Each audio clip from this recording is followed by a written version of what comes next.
Let's talk to Steve. Steve? Yeah. What's going on, Steve? Hey, Adam, how you doing? Good, Steve. What's happening? Good. Hey, I got a question. When you were a Christian Big Brother, Catholic Big Brother, yes. Yeah. Did you ever get a hint that the kid was asking for a Big Brother that didn't complain as much?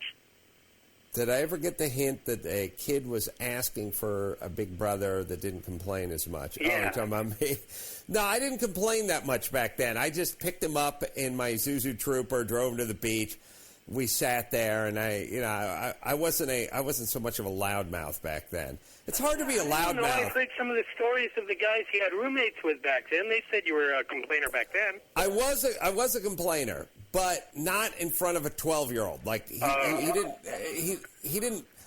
he was a very quiet kid, and he didn't bounce much stuff back, and I knew he didn't really have much going on, and I knew there wasn't much to complain about. Like, what people need to know about me is I'm loud, I'm a complainer, I like to talk, I like to whine, I like to bitch and moan.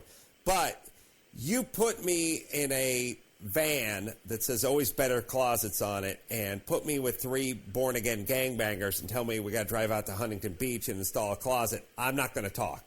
I'll be sitting in that van with 3 born-again gangbangers, and I won't be talking. The reason is those guys can't absorb what I'm saying. I only want to talk to people that can, like, absorb what I'm saying. If you think about it, you could talk your fucking ear off to your dog, but your dog doesn't know what the fuck. He doesn't know the difference between Oscar Wilde and Oscar Mayer. Wow. Write that down. The point is, I will be, even Donnie will probably attest to this.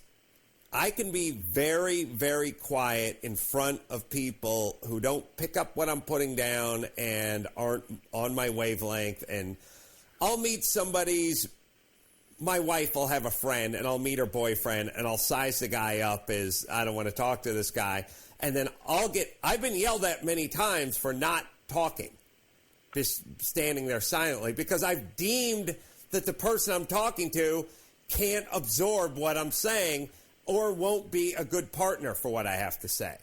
So I got it. So around what age do you think your kids are going to start getting the brunt of the complaining?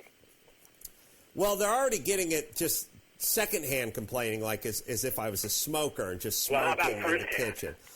It's going to be, here's my whole thing. I don't want to complain to people who can't absorb my complaints.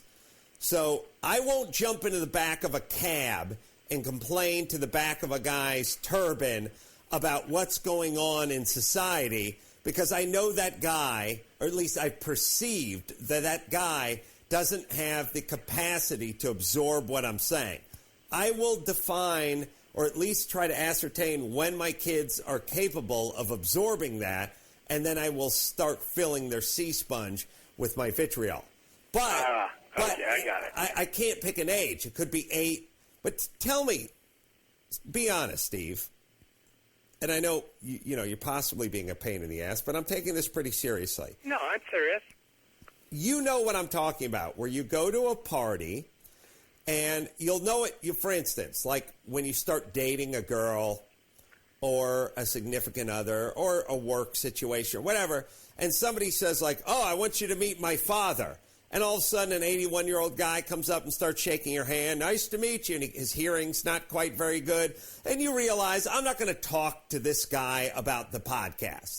Absolutely. He doesn't know shit about the computer. He's not a Mac guy. He's never been to iTunes. And I'm not going to say to that guy, hey, we're the #1 podcast on iTunes, because I know podcast doesn't mean anything to him and iTunes doesn't mean anything to him.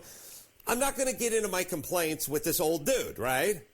Right. So you're going to show reverence, and you're going to go, nice to meet you. And he's going to be like Dave Osborne, who every time you mention podcast to him, he's like, what, the sewing machine? Right. And if you say, if he asked you, well, what do? You'll give him some sort of cryptic umbrella answer, like, I'm in broadcasting, but you won't get in all specifics about bandwidth and all that kind of shit, because you just know he's not capable of understanding it. Well, I'm the same way with complaining. If you show me a little kid or someone who doesn't speak good English or whatever, I'll just go, fuck it. I won't talk. I'll save my breath. So you're getting driven from the airport from the guy with the turban. You're kind of silent on it. You're thinking about who else you'll call. But you're getting driven back to the airport from Alec Baldwin's driver. You might be all into it.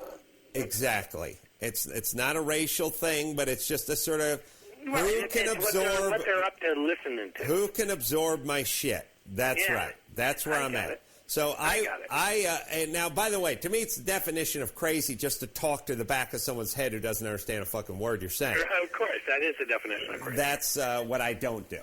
Yeah. So thanks, Steve. Well, thanks a lot, Adam. Appreciate it, buddy. All right, take care. All right. Ooh, a little disconnecting thing.